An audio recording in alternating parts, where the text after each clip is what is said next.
sepi, hanya bisa wait and see. Kalau di bisnis ini itu kita tak terhingga. Apapun yang kita kejar masih ada di atasnya lagi dan di atasnya lagi. Jadi bisnis ini sangat membuat kita semangat, ya. Jadi kan ada pepatah no growth in comfort zone, no comfort in growth zone, ya. Jadi kalau kita mau berada di growth zone, nggak ada comfort zone, teman-teman. Ya, jadi kita harus berjuang terus. Setuju ya, teman-teman ya? Setuju. Oke. Nah, ini sedikit saya punya background, teman-teman. Yang belakang kelihatan, teman-teman? Kelihatan ya? Oke, jadi saya mantan karyawan, mantan pengusaha juga. Dan akhirnya sekarang saya menjadi entrepreneur di Prudential, teman-teman. Sedikit saya mau cerita tentang latar belakang saya. Saya berasal dari Medan, teman-teman. Modal ke Jakarta hanya sepeda motor dengan gaji 700.000 tanpa apapun. Ya, jadi cuman namanya kita orang daerah, kita ingin sukses di Jakarta bukan hanya jadi ekor, kita harus jadi kepala, ya kan?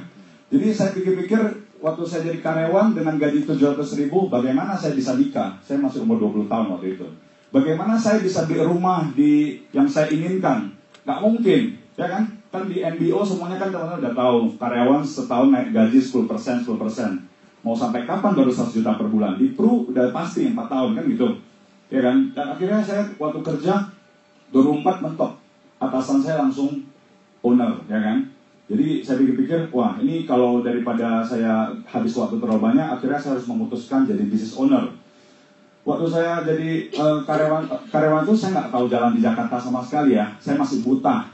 Jadi saya alasan sama bos, ini saya nggak tahu jalan, saya cuma tahu daerah Jakarta Utara aja, daerah Pluit aja gitu ya kan.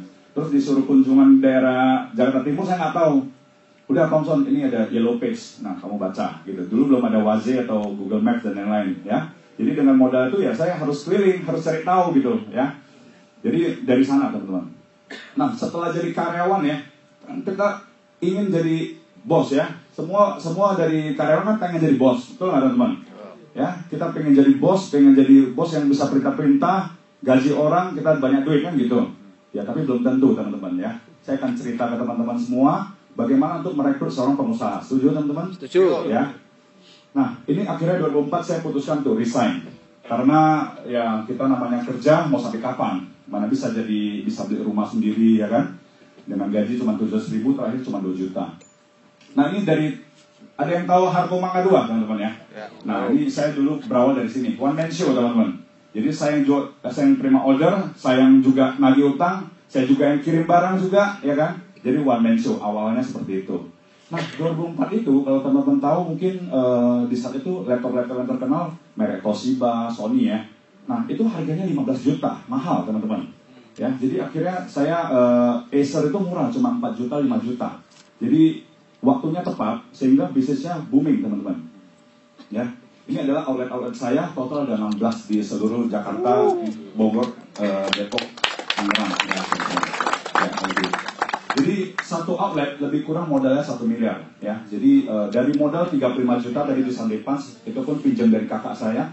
Ya, jadi kemudian saya kelola dan akhirnya saya punya lebih kurang 150 karyawan. Sekali gajian teman-teman 350 juta terakhir ya. Jadi belum sama bunga bank ya, lebih kurang kalau merem ini 500 juta dah biaya saya per bulan.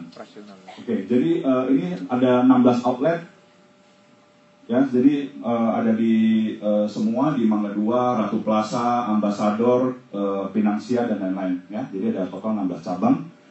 Ada di Flores juga karena kebenaran istri saya juga orang Flores. Ya, putih-putih gitu orang Flores tuh aslinya ya.